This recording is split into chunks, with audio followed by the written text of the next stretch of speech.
colocasse a mão no seu coração. Queria convidar o pastor Zé Renato a vir à frente. Nós vamos estar orando pela vida dele e pela nossa, para que Deus trouxesse uma palavra que viesse edificar, não a sua vida, não, eu quero a minha vida seja edificada, eu quero ouvir a voz de Deus, eu quero que Deus fale algo novo. Quando a gente pede e busca do Senhor, Ele faz coisas novas na nossa vida, e eu acredito nisso, e que Deus vai falar ao seu coração e ao meu coração, no nome de Jesus.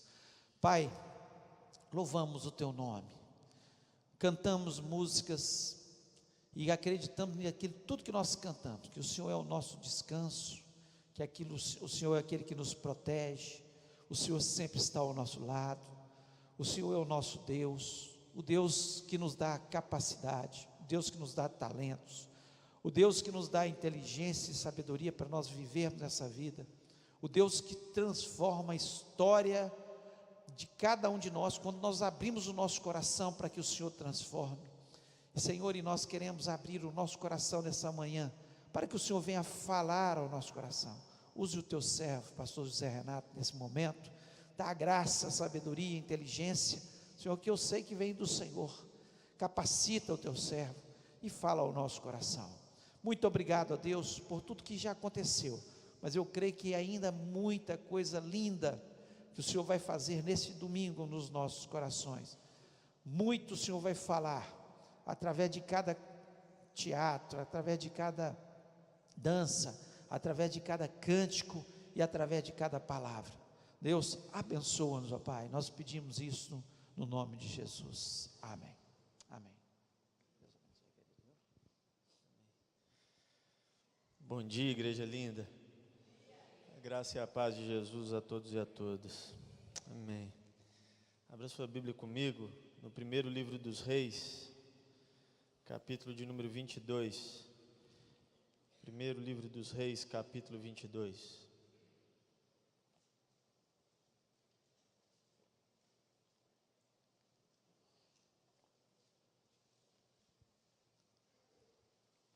Quero falar hoje sobre a coragem de sermos autênticos, num mundo onde a autenticidade é tão rara. E a história que nós vamos ver para conversarmos sobre isso é a história do profeta Micaías. E antes da gente ler, eu queria dar aproveitando que é EBD, dar um panorama histórico rapidinho do Antigo Testamento aqui, para ver em que pé nós estamos do Antigo Testamento, tá bom? O povo de Israel ficou preso 420 anos no Egito, como escravo, e quando sai, Israel é um povo que não é nação, é um povo que não tem terra. E você conhece bem a história da retirada do Egito, Moisés usado por Deus, acontece muita coisa naquele inteirinho ali.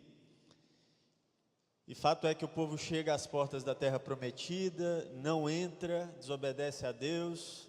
Deus então dá uma ordem de juízo sobre esse povo, de que essa geração não vai ver a terra, e só a próxima geração. Eles rodam 40 anos no deserto, e depois de 40 anos Josué lidera a geração posterior rumo à terra prometida. Eles entram na terra, assumem a terra de Canaã. Ali é repartida a terra em 11 partes, porque são 12 tribos, mas a tribo de Levi não tem terra, porque cuida do sistema religioso de Israel.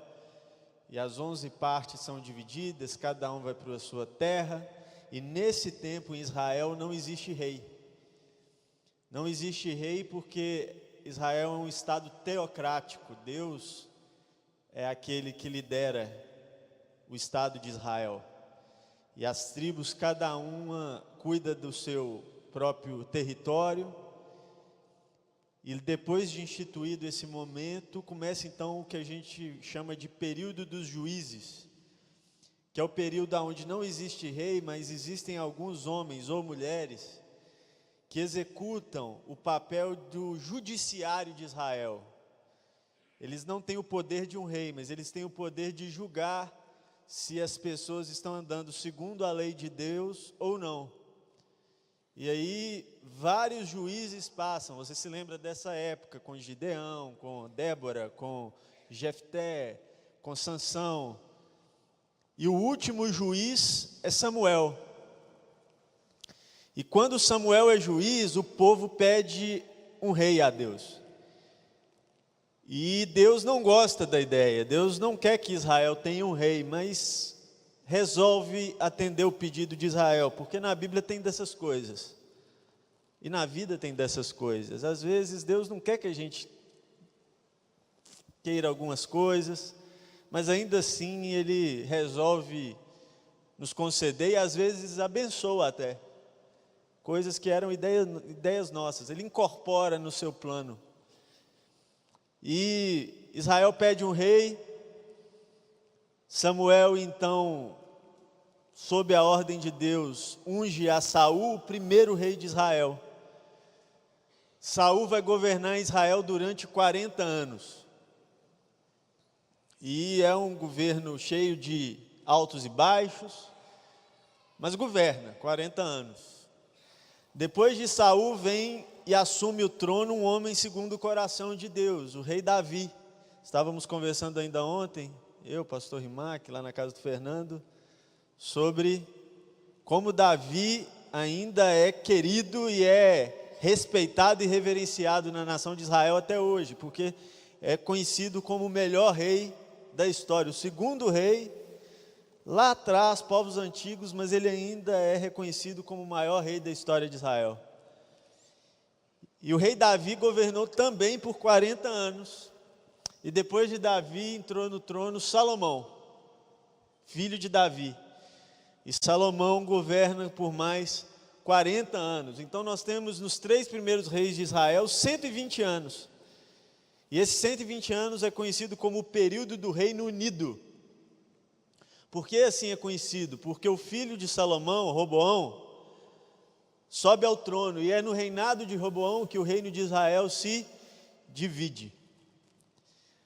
Roboão tem uma fórmula, uma política de governo que não agrada muito ao povo, especialmente no que diz respeito a impostos. Temos uma espécie de revolta civil liderada por um homem chamado Jeroboão. E essa revolta civil que acontece divide a nação de Israel em duas. Jeroboão consegue levar consigo 10 tribos nessa revolta.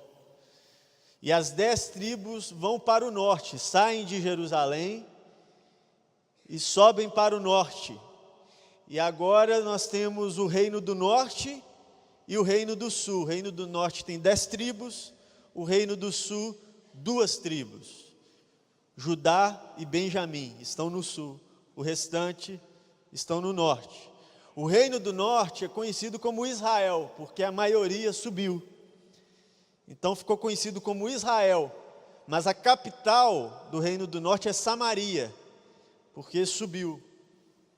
E o reino do sul fica agora conhecido como o reino de Judá, capital Jerusalém. Nesse período do reino dividido, 19 reis governam o norte, durante todo o período do reino dividido. Passaram-se 19 reis no norte. Nenhum desses reis foi fiel a Deus, nenhum. Nenhum desses reis era servo de Deus no norte. No sul, 20 reis passaram nesse período. Desses 20, 8 reis foram fiéis a Deus, 12 não serviram ao Senhor. Que é um número alarmante para uma nação como Israel, não é? E nós estamos nesse período. O primeiro livro dos Reis, capítulo 22, está no período do reino dividido. E o rei que está no norte reinando é Acabe. O rei que está no sul reinando é Josafá. E Acabe é o rei doido, né? É um rei louco. É um rei louco de uma mulher mais doida ainda. Uma tal de Jezabel, que a gente usa para xingar os outros hoje o nome dela, de tão doida que ela era, né? É no reinado de Acabe que nós temos aquela famosa história de Elias. Elias e os profetas de Baal. É no reinado de Acabe que Elias é perseguido por Acabe e por Jezabel. Acabe pergunta para Elias: não é você o perturbador de Israel? Elias responde assim para Acabe: eu não. Quem está perturbando Israel é você, que é idólatra, que é corrupto. Elias era boca dura.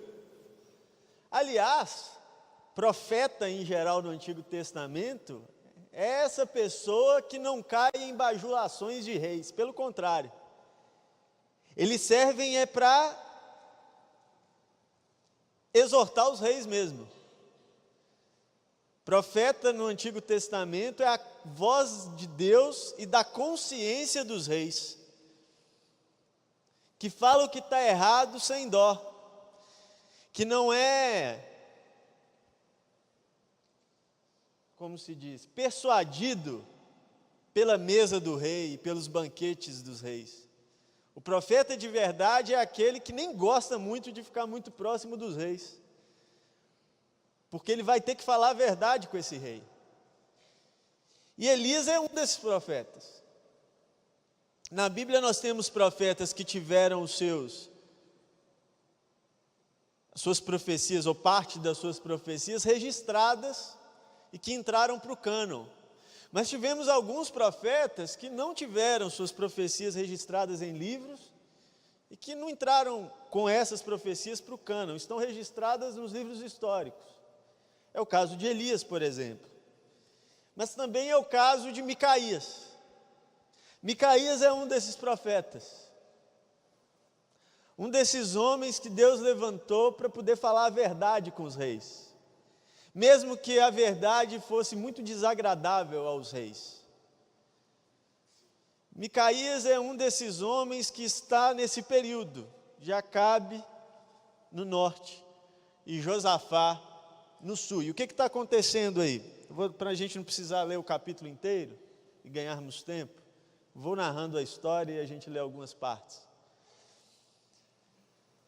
O rei da Síria dominou um certo território chamado Ramote-Gileade. E Josafá, rei do sul, sobe até Acabe, e lembre-se que o reino está dividido. Mas ele vai até Acabe e fala com Acabe: Acabe, acaso a gente não é irmão? A gente não é, se a gente olhar para o nosso passado, a gente é um povo só. E o que está acontecendo? O rei da Síria está pegando as terras tudo aí, e a gente não tem força sozinho para poder lutar contra ele. Vamos juntar nessa batalha aí, reino do sul mais reino do norte, vamos fazer um remember, né? Vamos relembrar quando a gente andava junto, e vamos junto contra ele. O que você acha? O Acabe fala assim para Josafá: se eu for, porque o reino do norte, lembre-se, são 10 tribos, então tem um exército mais poderoso. Então ele diz: se eu for contra ele, Josafá, se Israel for contra o rei da Síria, você irá comigo? Ao que Josafá responde no verso 4, responde assim: claro que sim, você e eu somos como um só. Meus soldados são seus soldados, e meus cavalos são seus cavalos. Soldados e cavalos meu exército é seu exército. Faz o que você quiser, você lidera. Vamos junto, batalhar. Só que aí Josafá no verso 5 diz assim: só uma coisa, só peço uma condição. Aí o Acabe: qual é a condição, Josafá? Consulta antes os profetas, e ver se é para a gente ir mesmo. Porque eu estou com você, mas vamos consultar a Deus. Acabe olha, fala, tá bom, manda chamar os profetas. E são chamados na nação de Israel 400 profetas. 400 profetas. E os 400 vêm até Acabe e são unânimes. O que é unânime? Não tem nenhum que fala diferente, certo? Os 400 falam a mesma coisa. O que eles dizem? Acabe, pode ir guerrear, porque Deus vai te dar a vitória. Profeta bom, né? Profeta bom é o profeta que fala que Deus vai dar vitória. Será? 400 dizem a mesma coisa. Acabe falou, tá bom então, Josafá, os 400 falaram para a gente ir, vamos então? Josafá insiste e pergunta assim, Acabe, não tem mais nenhum? Eu imagino que o Acabe pensou, mas já veio 400, você não satisfaz não? Ele falou, mas vai que tem mais um, homem do Senhor aí, não tem mais nenhum. A resposta de Acabe é muito engraçada. Aliás, esse capítulo tem várias partes engraçadas. E Acabe responde no verso 8: há mais um homem que pode consultar o Senhor para nós, mas eu o odeio, porque ele nunca fala nada de bom a meu respeito, só coisa ruim. Ele é o profeta do Apocalipse. Esse profeta eu não gosto dele. Tudo que ele fala de mim é contra mim. Como se o Acabe, tipo assim, o que ele fala? O que ele queria? Que Deus apoiasse as loucuras que ele fazia. Mas ele fala, esse homem não me apoia. Ele não entende que esse homem é o representante de Deus. Mas ele falou, mas tem esse homem aí, Josafá. É um tal de Micaías, filho de Imlá. Aí o Josafá, então manda chamar. Vamos consultar, não custa nada, já estamos aqui mesmo. Acabe manda um mensageiro. E o mensageiro vai lá no Micaías. E diz o seguinte, o mensageiro já vai preparado, já conhece Micaías. Fala assim, Micaías, o rei está te chamando, para poder saber se é para subir a guerra. Você dá uma palavra de Deus para ele lá. Mas Micaías, já foram 400, e ninguém falou para ele não subir. Pelo amor de Deus, olha lá o que você vai falar, Micaías. O Micaías responde assim, eu só vou falar o que Deus me falar. Se você quer minha opinião, eu posso dar minha opinião. Agora, se você quer a opinião de Deus, eu só posso falar o que Deus disser. E Micaías vai até Acabe. E é interessante, porque Micaías, quando chega em Acabe, parece que ele é irônico. Parece não, com certeza ele é irônico. Eu falei que esse capítulo tem muita coisa engraçada. Você lê com calma. Mas Acabe pergunta assim, e aí, Micaías? É para subir a guerra ou não? E Micaías parece falar num tom de ironia assim, claro, sobe a guerra. Sobe a guerra e você vai ver aliás, sobe a guerra que Deus vai te dar vitória e tal, não sei o quê. Como que a gente sabe que ele foi irônico? Porque, olha o que Acabe responde a ele, logo depois que ele fala assim, verso 10. Vestidos com seus trajes reais, o rei de Israel e Josafá, rei de Judá, estavam sentados cada um em seu trono na eira, junto à porta de Samaria. todos os profetas estavam profetizando diante deles.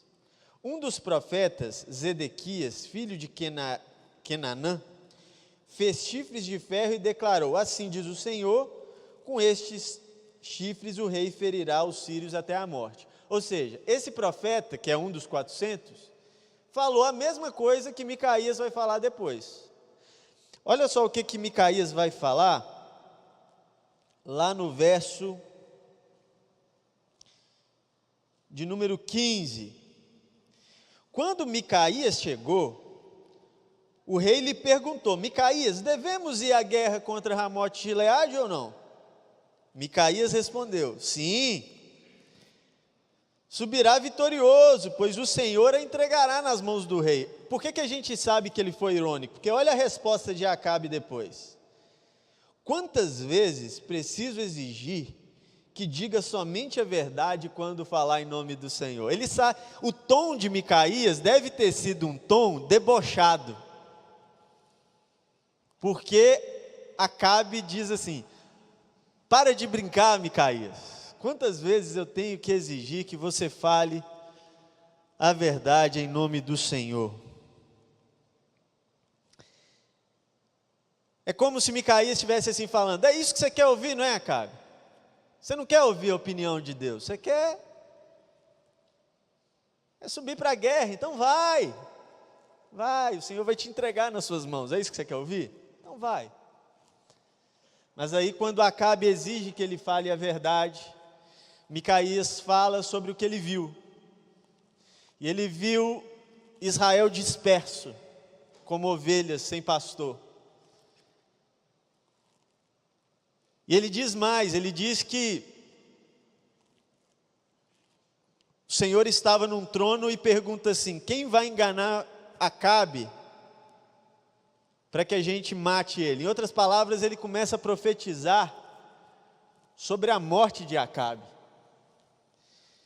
E ele fala: se você for nessa guerra, Acabe, você vai morrer. Você vai morrer. E aí Acabe responde, na verdade se vira para Josafá e fala assim: está vendo? Só profetiza contra mim essa praga. Não fala nada de bom a meu respeito. Mas tem 400 falando para a gente subir, Josafá.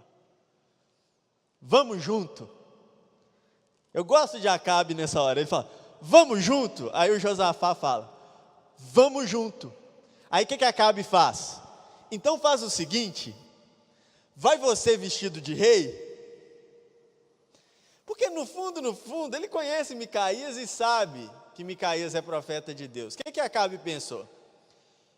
Se o rei vai morrer, eu não vou de rei, eu vou ser bobo. O que eu vou mandar? Josafá, vai você de rei, e eu vou fantasiado de soldado.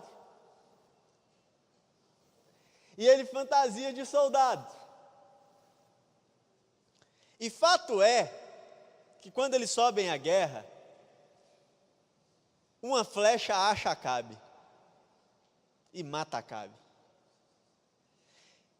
Isso me lembra uma história que eu ouvi uma vez. Na verdade é uma anedota famosa aí, de algum povo, eu não sei qual. Mas é que a morte prometeu que ia matar um careca. A morte falou assim: hoje à meia-noite eu vou matar um careca. E quando a notícia se espalhou, o rapaz virou e falou assim, olhou, o cara tinha cabelo, o outro tinha cabelo. E ele falou: mas na cidade só eu que sou careca. Ele percebeu que a morte ia pegar ele. Ia ter uma grande festa na cidade. Ele vai para a festa e fica olhando na festa, só ele careca. E dá 11 horas, ele preocupado. Dá 11h15, ele preocupado. 11h30, e vai passando. Quando deu 11h45, ele olha e na porta tem um maître, aquele que recebia o pessoal na festa. E aí ele fala: eu vou me fantasiar de maître, porque a morte vai entrar eu vou enganar a morte. Ela vai entrar para procurar entre os convidados, mas eu vou ser o maître. E aí ela não me acha. Aí ele vai lá, troca de roupa com o maître, e fica de maître na porta. E assim aconteceu, chegou a morte, meia-noite. Chega a morte, entra na festa e começa a procurar. Procura, e nada. Quer saber? Já que eu não achei esse rapaz, eu vou levar esse careca aqui mesmo. E levou o maître. Foi mais ou menos assim com Acabe. Acabe vai de soldado, mas como soldado, uma flecha achou a cabeça dele. Porque profeta é assim. Se você me perguntar assim, você acredita em profecias, Zé Renato? Claro que eu acredito, é bíblico. Está na Bíblia. Não tem como não acreditar, não. Você acredita que existe profeta? Eu acredito. Mas profeta não dá aviso. Profeta não dá orientação. Profeta dá notícia do que não aconteceu, mas que vai acontecer. É diferente. Profeta não fala assim, se você fizer isso, assim, assado. Não. O profeta fala assim, se prepara porque vai ser assim. E quando é profeta de Deus, acontece. Profeta não fala, se você for por aí, não. Ele pode até falar assim, como um conselho. Mas profecia é quando ele fala e acontece. Não interessa o que vai acontecer nesse meio. A intenção do profeta é que você se prepare para o que vai acontecer.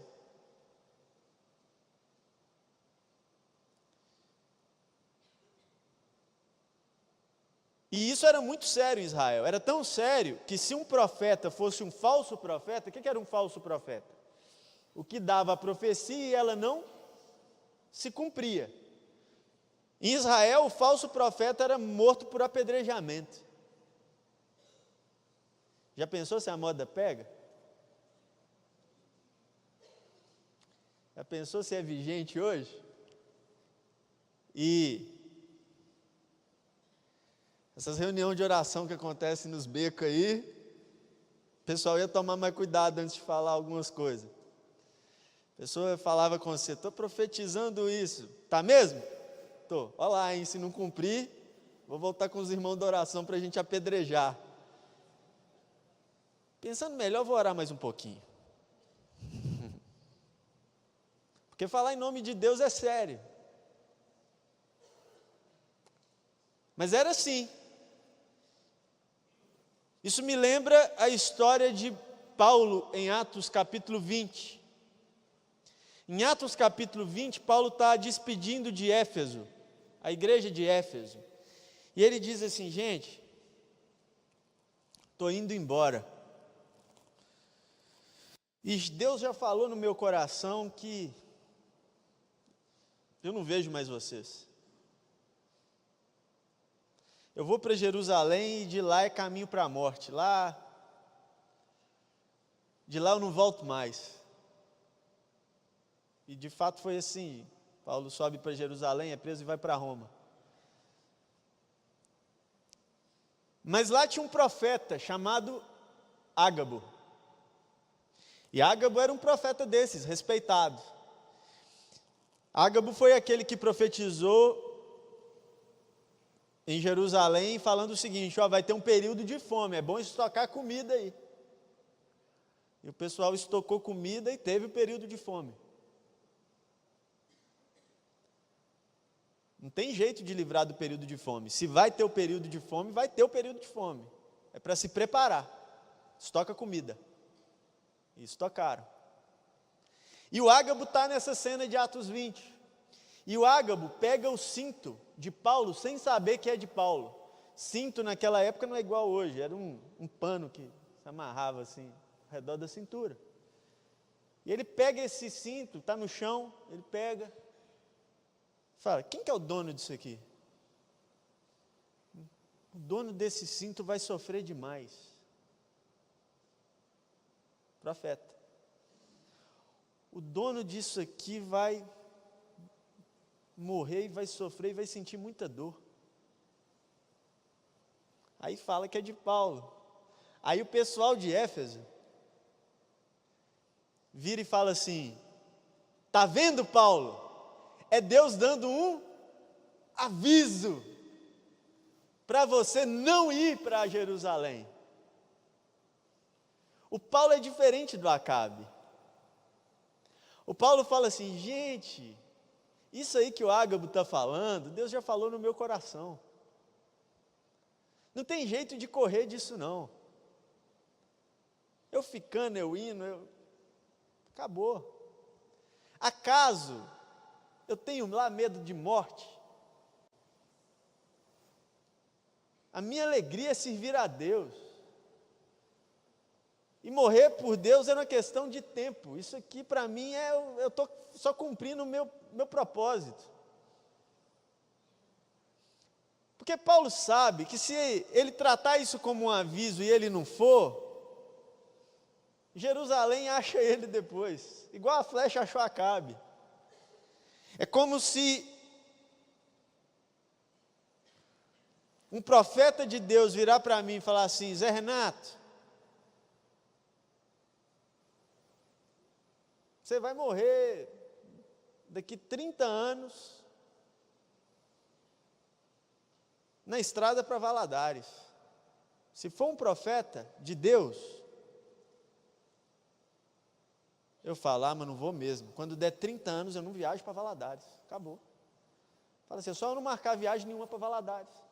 Daqui 30 anos. Marco 30 anos. Não viajo. Sabe o que vai acontecer? Estou lá em Belo Horizonte dirigindo e eles fazem um desvio na estrada, que eu vou cair na estrada de Valadares. Porque foi Deus que falou. Se foi Deus. Paulo sabe disso, Acabe não sabe. O que eu quero dizer com isso tudo?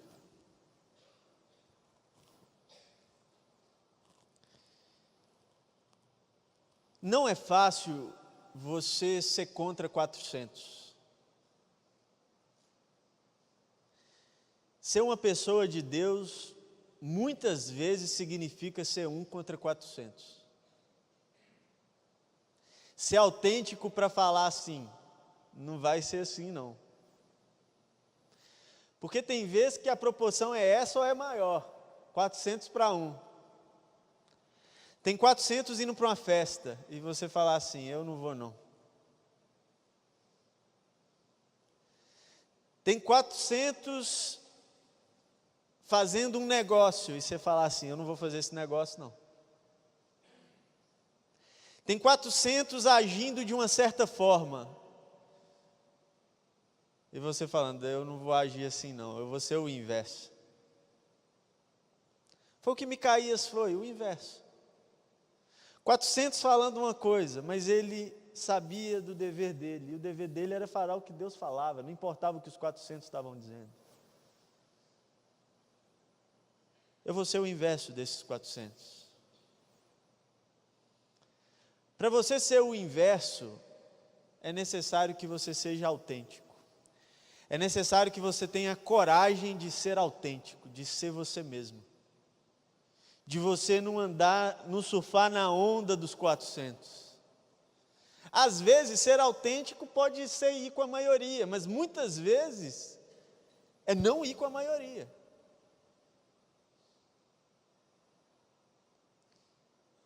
Porque nessa história de Micaías, eu vejo 3 figuras. Porque não é só ser autêntico, tem um jeito certo de ser autêntico.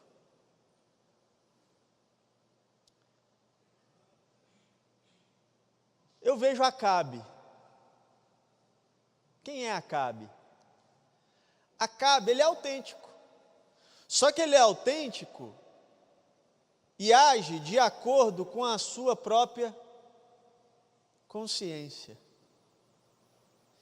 ele não se ajoelha diante de ninguém. Ele é autêntico, mas é autêntico sem humildade. É arrogante, é prepotente. A única consciência que Acabe ouve é a sua. Antes dos 400 falar, Acabe já decidiu que vai subir. Ele ouve só porque Josafá insistiu muito. Mas se Josafá não fala nada, a decisão está tomada. Acabe não vai consultar Deus e nem profeta. Acabe vai subir e pronto. Ele é autêntico, ele decide. Mas decide somente de acordo com sua própria consciência. Nessa história tem uma outra figura que é o Josafá.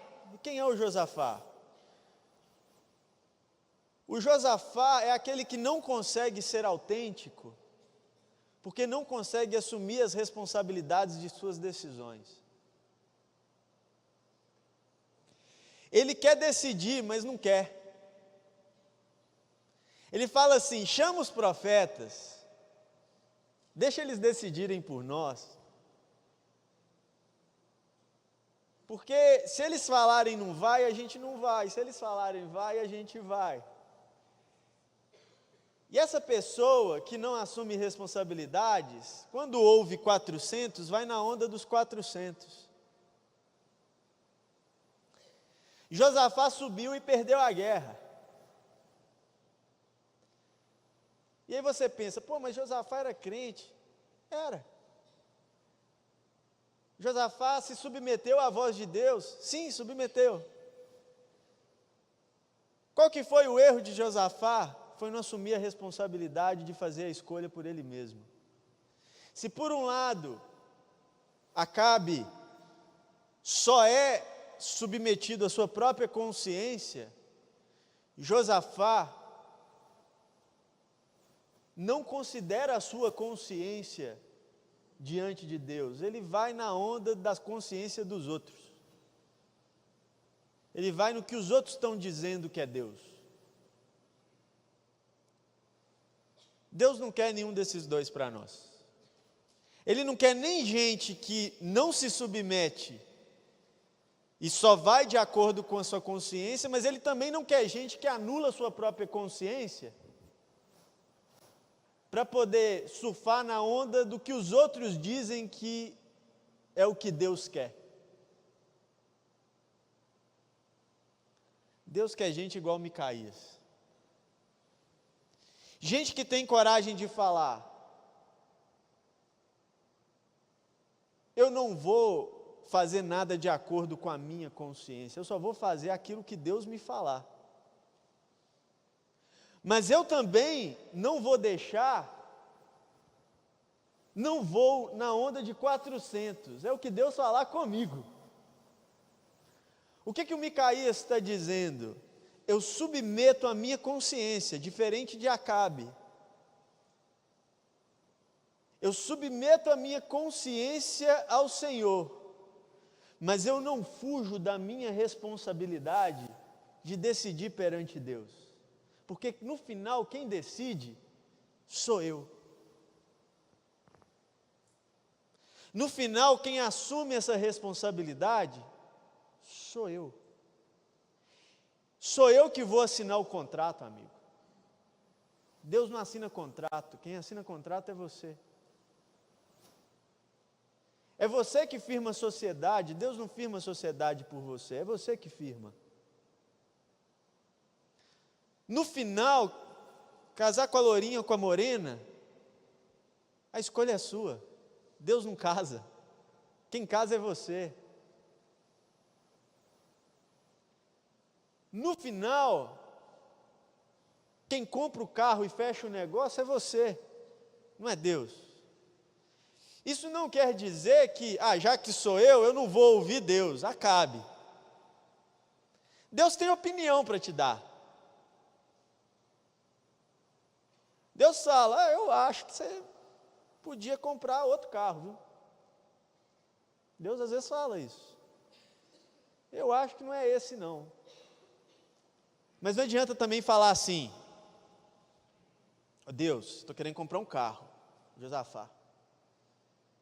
Se for de Deus, o vendedor vai falar isso, isso, isso. Isso é fugir da sua responsabilidade de escolher, amigo.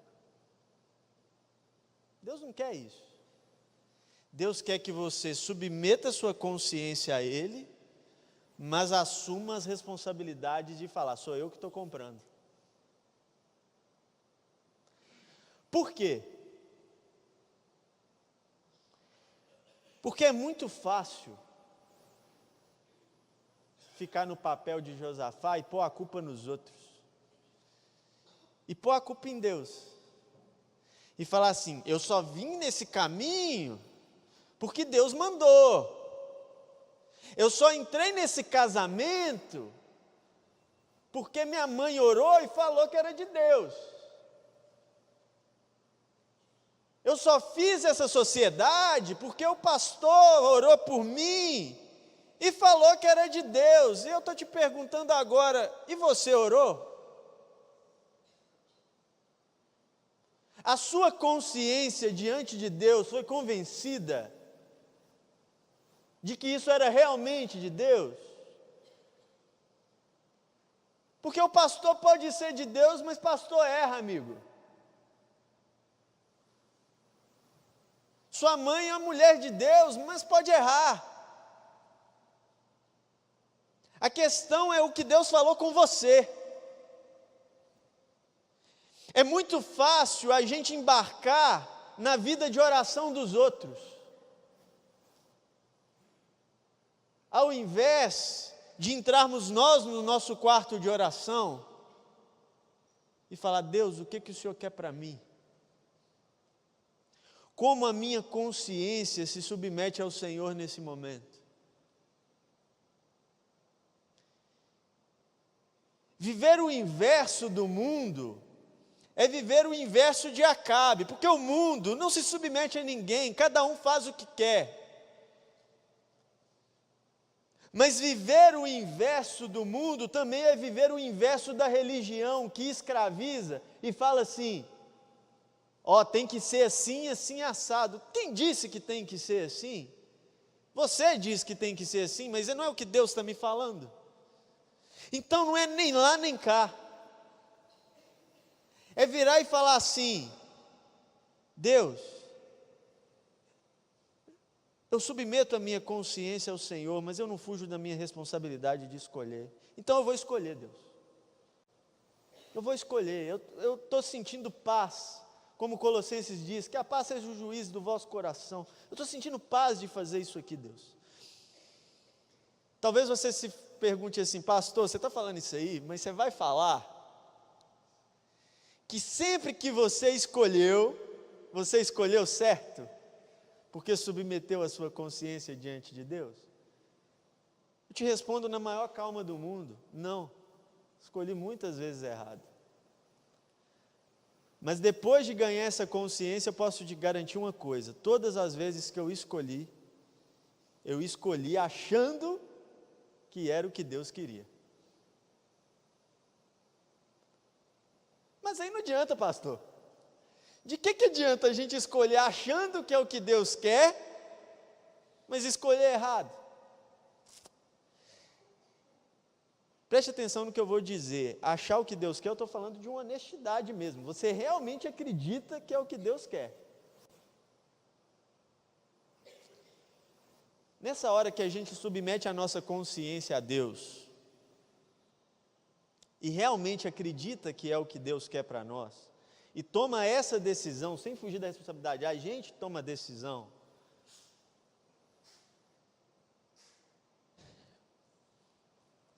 Eu penso como Davi pensa no final do Salmo 23. Que a bondade e a misericórdia do Senhor correm atrás de nós. Porque às vezes a gente erra nas nossas escolhas, mas quando a gente está submetido, a nossa consciência está submetida à voz de Deus, vem a bondade e a misericórdia do Senhor correndo atrás de nós. Ele escolheu errado, mas ele é tão submetido, é como se fosse isso. Ele se submete, então vamos executar misericórdia na vida dele. Quantas vezes eu vi a misericórdia do Senhor me socorrendo pela minha escolha errada lá atrás. Mas por que a misericórdia do Senhor me socorreu? Porque minha consciência estava submetida a Ele e Ele sabe disso. Ele sabe que quando eu fiz a escolha, eu fiz acreditando ser dele. Às vezes eu fiz uma escolha errada, mas eu acreditava ser de Deus, e aí veio a bondade do Senhor e me protegeu da escolha errada que eu fiz, e me mostrou, porque Ele também mostra. Está vendo? Escolheu errado, Zé Renan. Não era por aí. Falei, Deus, mas eu achava que era o Senhor. Eu sei, por isso que eu te socorri. Senão não tinha socorrido. Bondade e misericórdia nos acompanham, correm atrás da gente. Correm atrás, por que correm atrás? Porque a gente assume as decisões. A gente toma decisão. Então, jovens, vocês que estão perto do vestibular, está chegando, né? Chegando o Enem, está chegando. A escolha é de vocês, mano. Deus não vai escolher o curso por você. É você que escolhe. Agora, submete sua consciência a Deus, vai para o quarto de oração e fala assim: Deus, o que eu devo fazer da minha vida? Qual vocação eu devo seguir? Deixa Deus opinar. Se você ouvir Deus, ótimo. Como Samuel, ótimo. Se você não ouvir, em voz audível, tome uma decisão. Fala, Deus, eu vou decidir isso aqui, estou sentindo paz. Pode ser que você erre, mas pelo menos você está submetendo a sua consciência a Deus. Se você errar, a bondade e a misericórdia do Senhor vão atrás de você. Mas a chance de você errar é bem menor. Eu acho que você vai acertar. Adultos, estamos fechando um negócio, estamos para casar, estamos resolvendo conflito familiar. Como é que estamos? Você está ouvindo Deus nesses... Está submetendo a sua consciência a Deus na hora de tomar decisões? Mas está submetendo a sua consciência sem fugir das suas responsabilidades? É você que decide, hein?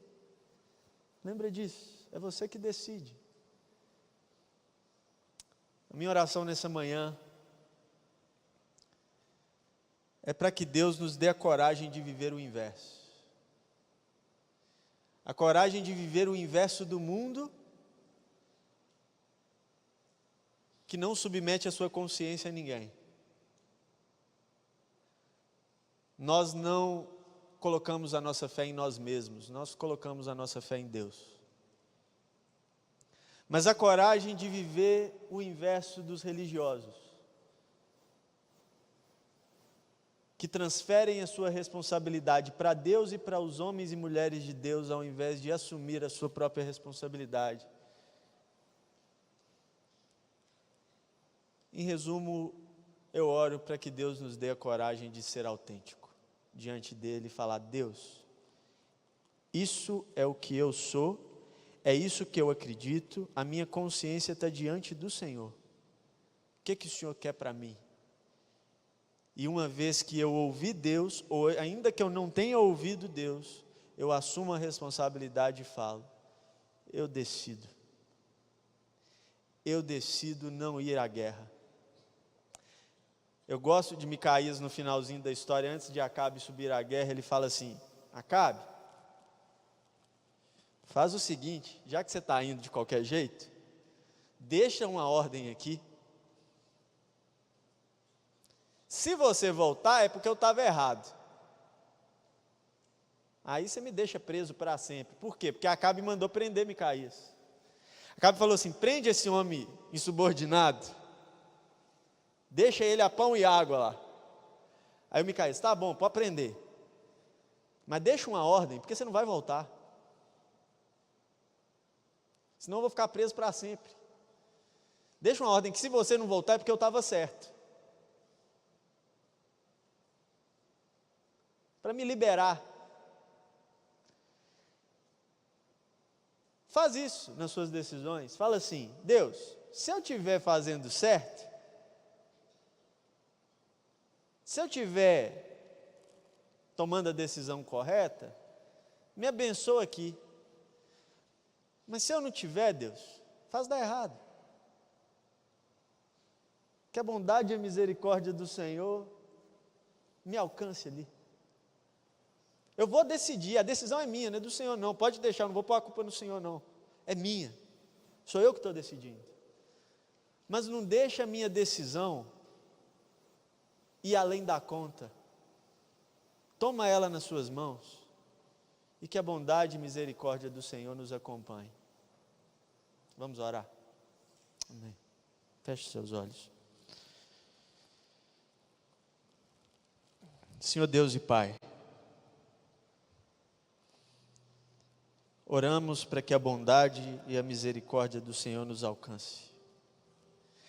Nos alcance quando nós decidirmos e talvez não decidimos certo. Ou nos alcance quando decidimos certo e precisamos da bênção do Senhor. O que não queremos, Pai, é viver de acordo com a nossa própria consciência somente. Porque o coração é enganoso e nós sabemos que o nosso coração nos engana. A nossa consciência, ela faz o que é conveniente para a nossa própria vontade. A nossa consciência, ela nos engana para que nós executemos nossas próprias vontades. Por isso a gente não quer viver de acordo somente com a nossa consciência. Mas a gente também não quer anular a nossa consciência diante do Senhor. A gente quer viver esse relacionamento com o Senhor, aonde o Senhor considera o que a gente diz, aonde o Senhor considera a nossa consciência e aonde a gente prioriza a voz do Senhor no nosso coração. Por isso, Deus, eu te peço que aqueles que em nosso meio aqui estão com conflitos para resolver, decisões importantes para serem tomadas, que a voz do Senhor os visite nesse momento, que a voz do Senhor vá de encontro a eles nesse momento. Mas eu também te peço que o Senhor dê coragem para eles, para decidir e tomar a decisão diante do Senhor, e falar: sou eu que estou tomando essa decisão, crendo que é o melhor diante de Deus. Se for, que o Senhor abençoe. Se não for, que a misericórdia do Senhor os alcance ali na frente. Mas não deixe, Pai, que eles fiquem escravos da sua própria consciência. Não deixe, Pai, que eles fiquem escravos da consciência de outros. Mas antes que eles submetam a consciência deles ao Senhor nesse momento. Em nome de Jesus. Amém.